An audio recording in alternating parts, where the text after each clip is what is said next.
O ministro do Supremo Tribunal Federal, Alexandre de Moraes, determinou a suspensão dos decretos do IOF, Imposto sobre Operações Financeiras. A medida suspende tanto as normas que foram editadas pelo presidente Lula, quanto o decreto legislativo aprovado pelo Congresso. E Moraes ainda designou a realização de uma audiência de conciliação, isso no próximo dia 15. Essa audiência vai ser no tribunal com todos os envolvidos neste caso. O encontro tem o objetivo de buscar uma saída negociada para a crise que envolve aí a elevação das alíquotas do IOF. E deverão estar presentes as presidências da República, do Senado Federal e da Câmara dos Deputados, além da Procuradoria-Geral da República e a Advocacia-Geral também. E após a reunião, segundo a decisão do próprio ministro, vai ser analisada a necessidade de manutenção da medida liminar concedida. Moraes afirmou que existem fortes argumentos sobre a razão da imediata suspensão dos decretos.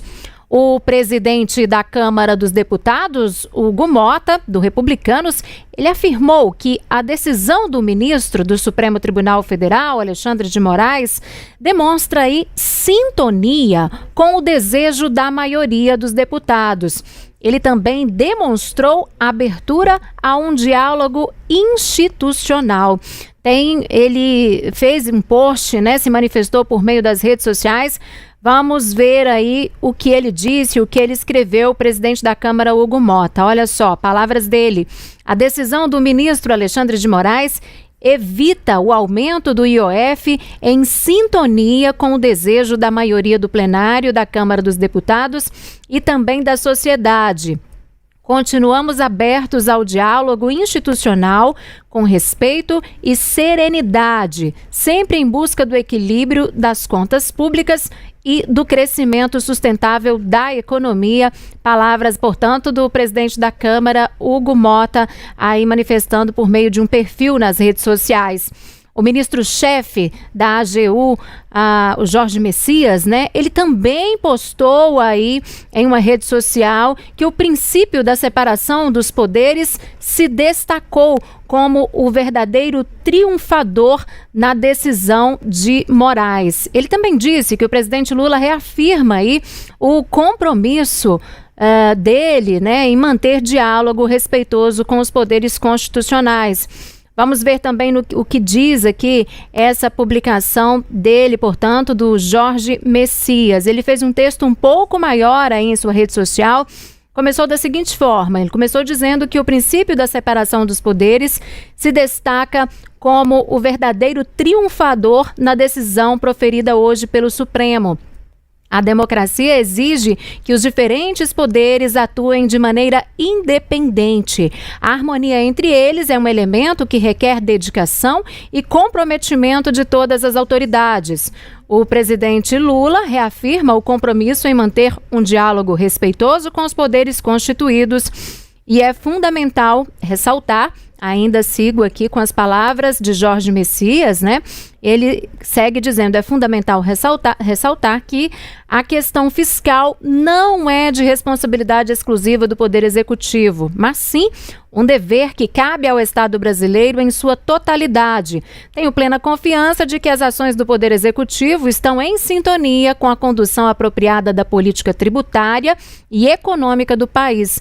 Finaliza dizendo, continuaremos a buscar a conciliação como sempre fizemos, mantendo-nos abertos ao diálogo, portanto, palavras de Jorge Messias, que é ministro-chefe da Advocacia-Geral da União.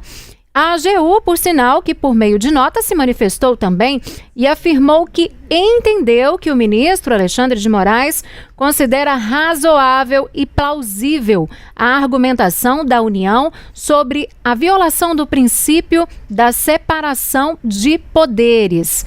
E, além disso, afirmou ainda ser necessário esclarecer a dúvida levantada pelo Congresso Nacional sobre um possível desvio de finalidade dos decretos presidenciais, especialmente em razão do caráter fiscal destas medidas. Outra manifestação foi da ministra das Relações Institucionais, Gleisi Hoffmann. Ela disse esperar que a audiência marcada com o ministro resulte em uma solução negociada sobre o IOF e afirmou também que o governo agiu com responsabilidade para cumprir o arcabouço fiscal. Vamos acompanhar então o que disse a Gleisi Hoffmann, que também fez um post aí na rede social, se manifestou também por meio de uma rede social, né? Ela começa dizendo ali o seguinte: vamos aguardar que a audiência marcada pelo ministro Alexandre de Moraes resulte em uma solução negociada sobre o decreto do IOF. O governo do presidente Lula não tem nenhum problema em conversar com o Congresso e com o STF. Sempre buscou o diálogo nesta e em outras questões. O que é preciso ficar claro é que o governo agiu com responsabilidade para cumprir o arcabouço fiscal aprovado pelo Legislativo. Importante lembrar, ainda segue aí o texto da ministra, importante lembrar que com a suspensão do decreto do IOF fica mantida a necessidade de contingenciamento de recursos orçamentários, impondo um ritmo mais lento à execução de todos os tipos de despesas do orçamento da União. Por fim, temos a certeza de que a justiça tributária é o melhor caminho para o país e também para as contas públicas, de forma que não sejam impactados os direitos do povo e também dos trabalhadores. Escreveu, portanto, em uma rede social a ministra. O ministro da Fazenda, Fernando Haddad, também se manifestou. Ele elogiou a atuação do STF em decisões recentes, incluindo a suspensão dos decretos do IOF. E Haddad ainda negou aí a existência de crise entre os poderes. Bom, tudo volta, portanto, na estaca zero, né? A medida suspende tanto aí as normas editadas pelo presidente Lula quanto os decretos legislativos aprovados pelo Congresso. E com a decisão, então, fica mantido o estágio atual, em que as alíquotas do IOF permanecem as anteriores à elevação do tributo. Volta lá a zero, então estaca zero, tudo no jogo 0-0. Nós convidamos, gente, o advogado especialista em direito público, Bernardo Pessoa, para nos ajudar a entender melhor toda essa situação, todo esse momento que a gente está vivendo, né, envolvendo aí o IOF. Boa noite, Bernardo, muito bem-vindo aqui ao Tempo News. A gente falou muito sobre essa questão nos últimos dias da finalidade regulatória, né, e não de ser arrecadatória. E o ministro pontua isso na sua decisão, né? O ministro Alexandre de Moraes. Eu queria saber como que o senhor avalia essa questão. Boa noite novamente, bem-vindo. Olá, boa noite a todos.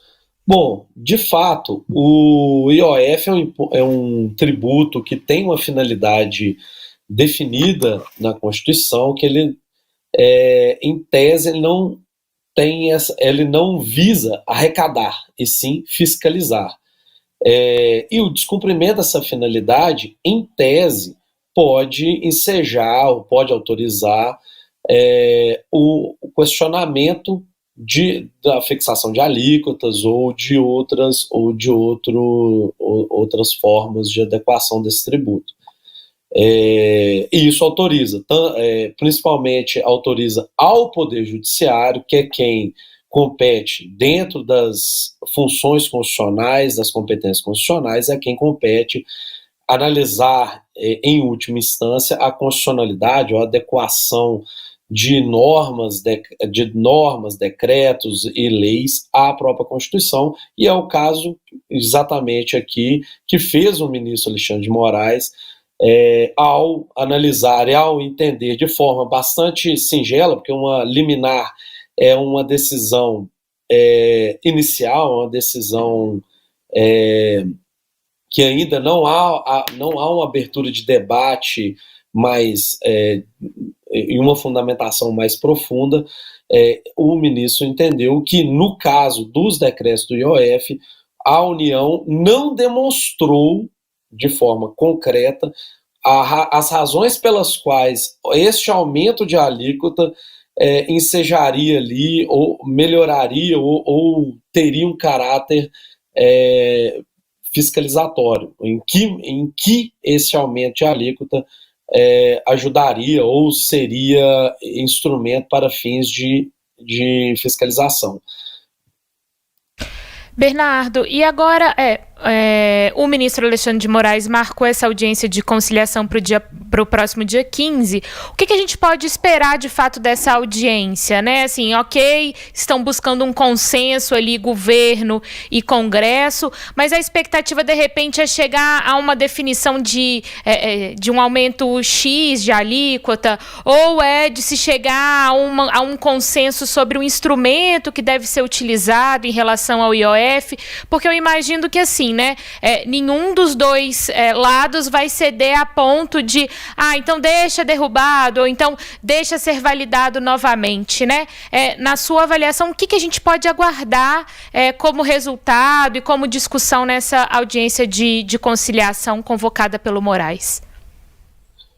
Olha, a primeira coisa que salta aos olhos, que é necessário fazer um comentário, não existe, ou em tese, não é o instrumento possível ou admissível uma conciliação de matéria constitucional. Isso é bastante atípico, o que foi sugerido, o que foi determinado pelo ministro Alexandre de Moraes. Isso não é inédito, tá? No Supremo Tribunal Federal houve, na análise do marco temporal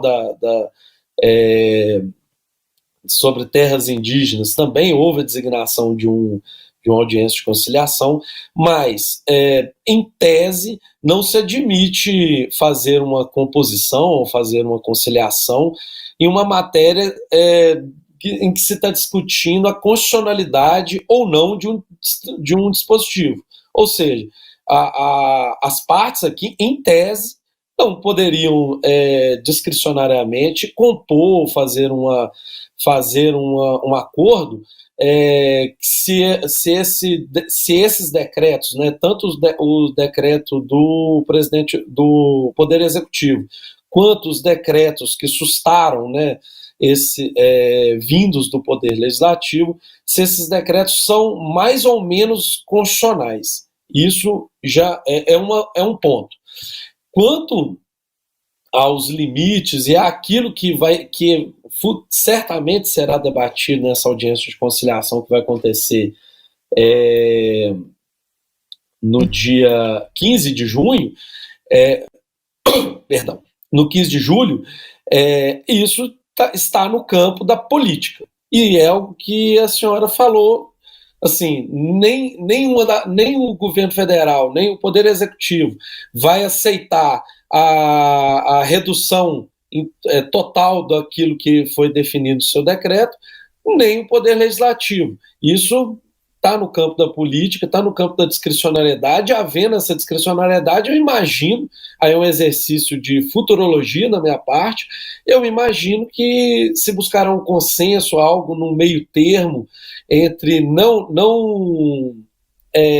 haver aquele aumento previsto no decreto, mas também não estar da forma com que a decisão do ministro deixou hoje, que retornou à origem, retornou àquilo, à alíquota que era prevista e a alíquota, inclusive, que foi mantida pelo Congresso Nacional.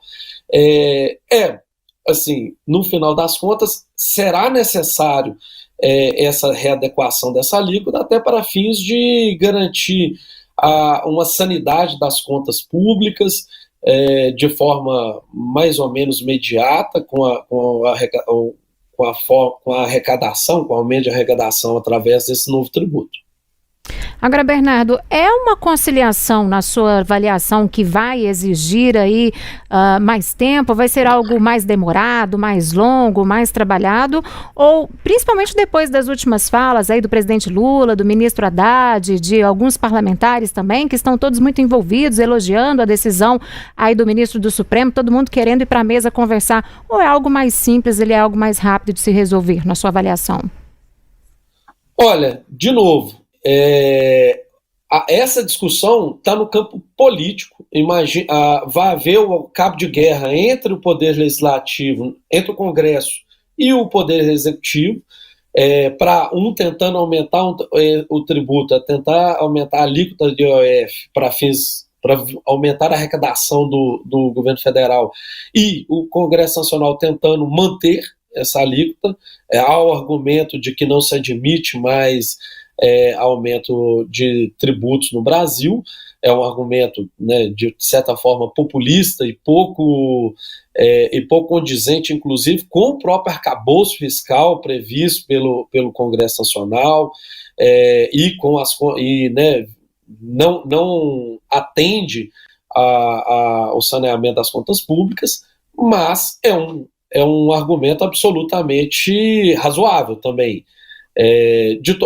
De toda forma, essa discussão vai estar no campo político entre o executivo e o legislativo, e a parte técnica, nesse ponto, eu imagino que ela vai ser escanteada, vai ser jogada para debaixo do tapete. Não por acaso, eu imagino que o ministro Alexandre de Moraes deu essa solução buscando um consenso para justamente não haver discussão e não haver uma discussão técnico-jurídica que pode se arrastar durante muito tempo, durante muitos anos, porque ainda que em que pese o Supremo Tribunal Federal ser um tribunal sério, ter os julgamentos de forma bastante acelerados, mas ainda assim não se adequam à necessidade urgente de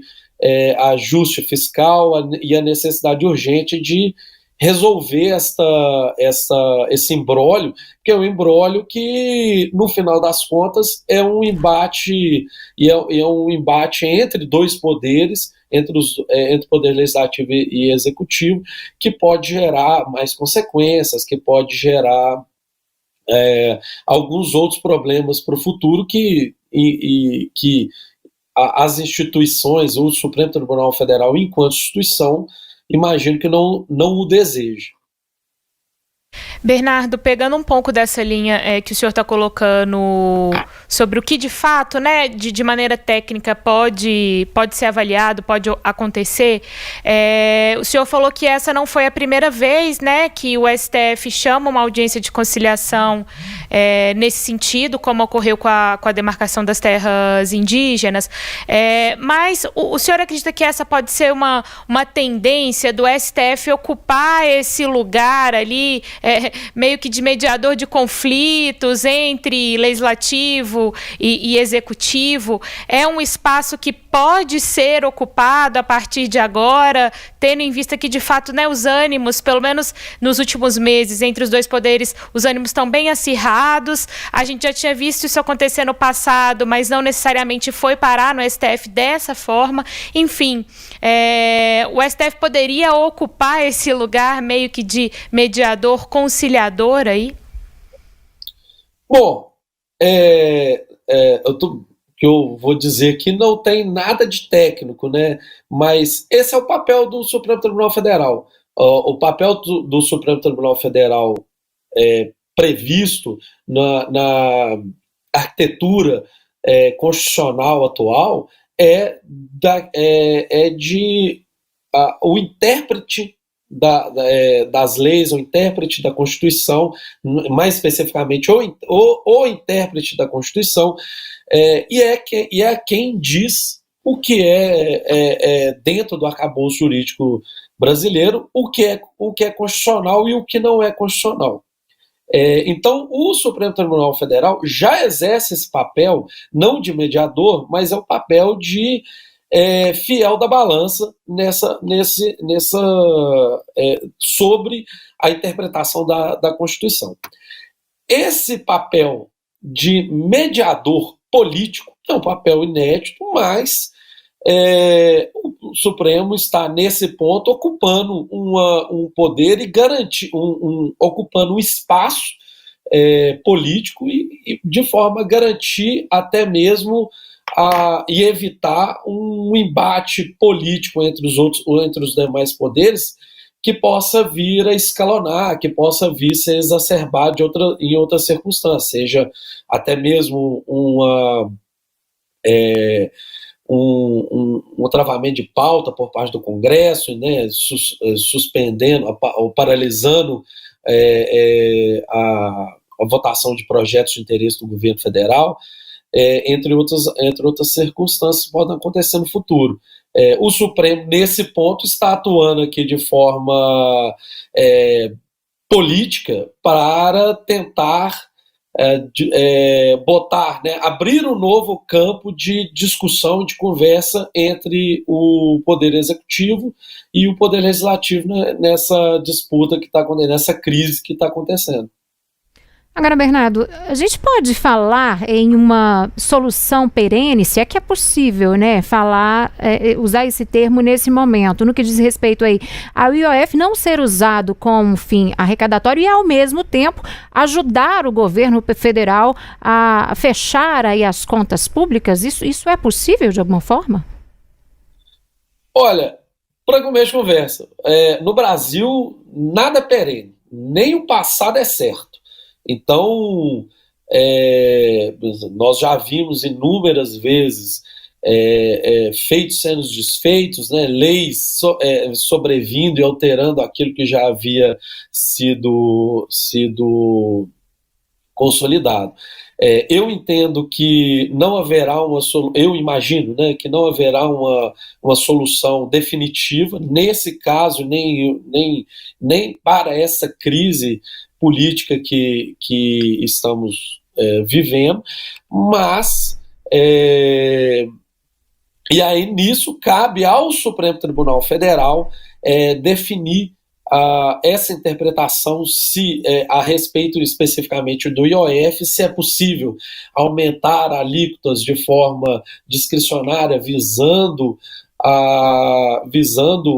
especificamente um aumento arrecadatório e né, tendo também uma motivação visando a fiscalização para que esse tributo seja utilizado para fins de fiscalização, e este é o papel que cabe ao Supremo, que é justamente definir e tornar consolidada uma interpretação, pelo menos tornar consolidada neste momento ou nesses próximos anos, uma interpretação específica a respeito da possibilidade ou não do Poder Federal, do Poder Executivo, fazer este aumento de alíquota do tributo do IOF. É de se lembrar aqui que o IOF, no último governo federal, no último mandato, tinha alíquota muito superior à que tem hoje. Tinha alíquota de 6 e poucos por cento.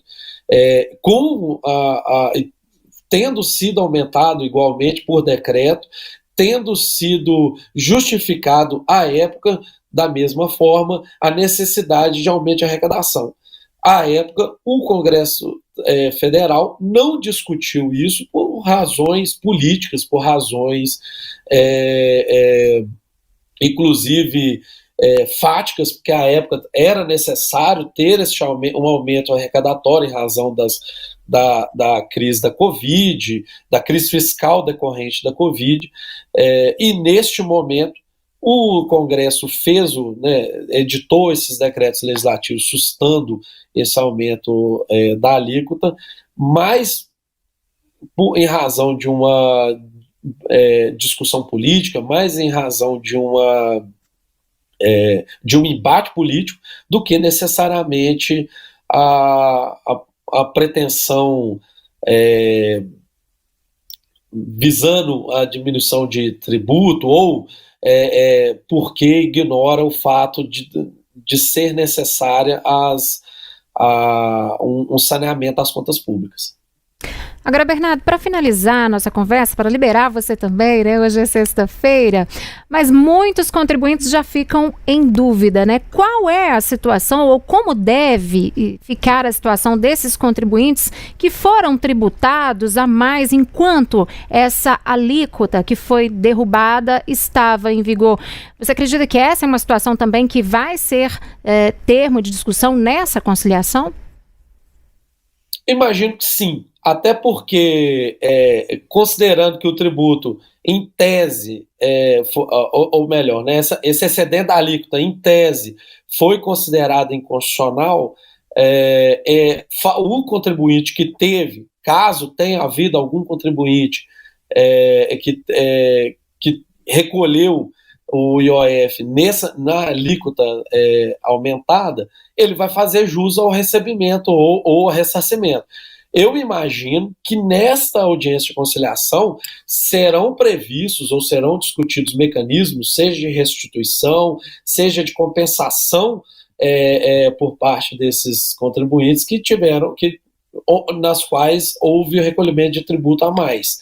E caso, né, certamente, caso isso não seja discutido nessa audiência de conciliação, isso não afasta o direito subjetivo desse contribuinte de ser ressarcido. E aí, nesse ponto, ele, considerando a declaração de inconstitucionalidade, né, dessa alíquota, o contribuinte pode se valer do Poder Judiciário, pode ingressar com ação judicial visando esse ressarcimento. Caso isso, obviamente, não seja discutido, não seja tratado nessa audiência de conciliação do dia 15. Tá certo. Bernardo Pessoa é advogado e especialista em direito público. Muito obrigada, viu, mais uma vez por atender aí o nosso chamado e para nos ajudar a entender aí essa questão toda ligada ao IOF que a gente está vivendo nesse momento. Uma ótima noite para você. Bom, agradeço a todos, muito obrigado e boa noite para todos também. Até mais. Pois é, e em meio às discussões em torno do IOF, o presidente Lula disse hoje, durante a cerimônia de anúncio da Petrobras no Rio de Janeiro, que não há guerra com o Congresso e que toda a situação vai ser resolvida. Eu ia falar uma coisa do Congresso e eu não falei uma coisa do Congresso. Deixa eu falar uma coisa para o Congresso, porque parece que tem uma guerra entre o governo e o Congresso. Deixa eu falar uma coisa, eu sou muito agradecido à relação que eu tenho com o Congresso Nacional. Até agora, nesses 2 anos e meio, o Congresso aprovou 99% das coisas que nós mandamos ao Congresso. Acho que nem no governo Sarney, acho que nem no governo Fernando Henrique Cardoso, acho que nem no governo de ninguém se aprovou tanto, nem no governo Bolsonaro se aprovou tanta coisa como se aprovou agora. Então, eu sou grato ao Congresso Nacional. Quando tem uma divergência, é bom. Sabe por quê? Porque a gente senta na mesa, vai conversar e resolve. O governo pensou uma coisa, o Congresso está pensando outra, nós vamos resolver isso numa mesa de negociação. E ainda durante o mesmo evento hoje, o presidente afirmou que o Brasil ele poderá ter aí o primeiro presidente eleito pela 4ª vez. Eu não quero nervosismo, porque eu só tenho 1 ano e meio de mandato. E tem gente que pensa que o governo já acabou. Tem gente que já está pensando em eleição. Eles não sabem o que eu estou pensando. Então se preparem, porque se tudo tiver como eu estou pensando, esse país vai ter pela primeira vez um presidente eleito 4 vezes pelo braço do povo. Se preparem. Um abraço, gente, um beijo para todos vocês. Pois é, Larissa Arantes, o Lula, hoje o presidente Lula resolveu adotar aí um discurso conciliador e ao mesmo tempo otimista, né? Ele estava de bom humor, hein? Síria, sim. E eu já vou entrar nesse ponto a respeito dessa declaração do Lula de hoje sobre a eleição. Eu só queria voltar rapidinho na questão do IOF, só para fechar aqui, inclusive para fazer uma conexão com o que o especialista que a gente ouviu falou, né? Quantas vezes aqui no ATN essa semana a gente comentou sobre a crise entre governo e Congresso? Quantas vezes a gente comentou que, obviamente, né, a derrubada do decreto do IOF pelo Congresso tinha sido ali o estopim de toda a crise, mas aí vem o governo e aciona o Supremo Tribunal Federal para manter o decreto, indo contra uma decisão do Congresso, e a gente pensou, pronto, né, agora vai ser uma crise daquelas, não vai ter como salvar ninguém ali, né, assim, né, o governo de um lado puxando, defendendo, né, a sua medida, medida, o Congresso, por um outro lado, querendo e defendendo a derrubada. Mas aí, aí para completar, a gente comentava aqui também essa semana que o caso acaba caindo na mão do ministro Alexandre de Moraes. Ok, né? A gente tinha aí um cenário realmente muito tenso, mas aí vem o ministro Alexandre de Moraes e propõe essa audiência de conciliação, né? E aí, Síria, se a gente observa, inclusive pelas manifestações, tanto de representantes do governo federal quanto do próprio presidente da Câmara, por exemplo, a gente vê que os dois lados, de alguma forma, se sentiram ouvidos, né? Se sentiram acolhidos diante dessa definição por uma audiência de conciliação. Porque se o Supremo Tribunal Federal simplesmente, né, desse ali o aval para o governo, então, portanto, com o decreto e alterando as alíquotas, sem ouvir o Congresso, a crise, né, ela escalaria ainda mais, ou o contrário, né, não mantendo ali o que o Congresso tinha definido, mas não, e aí a gente vê pelas manifestações como que os dois lados se sentem de fato ali atendidos, é como se quase os dois lados tivessem se sentindo vitoriosos de alguma forma, ainda que, como o advogado que a gente acabou de ouvir falou, não é uma equação muito fácil, né, chegar ali num consenso a respeito dessa questão especificamente do IOF, mas eu acho que, de certa forma, uma decisão do Moraes que tenta ouvir ali os dois poderes e tenta também, de certa forma, diminuir um pouco na escala aí essa crise, né? Diminuir um pouco, tentar acalmar os ânimos, porque, de fato, com as coisas exaltadas, a gente não vai conseguir chegar a conclusão nenhuma. E aí, Síria, seguindo agora para fazer essa conexão com a fala do presidente Lula de hoje, e por que ela vem num momento interessante, né?